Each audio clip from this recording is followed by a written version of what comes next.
مبارزه بر ضد قاچاق و معاملات غیرقانونی مواد مخدر نه تنها وظیفه کارمندان مقامات حفظ حقوق همچنین وظیفه اهل جامعه میباشد.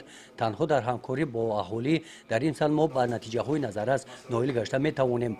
ذکر نمودند پروکرور ولایت ختلان در اشتراک در کار شوروی مутобиксози اوید به баланд برداشتن معرفت حقوقی شهروندان در موضوع مبارزه ضد نشأمندی که روز 29 اکتبر در ناحیه واسع دایر گردید.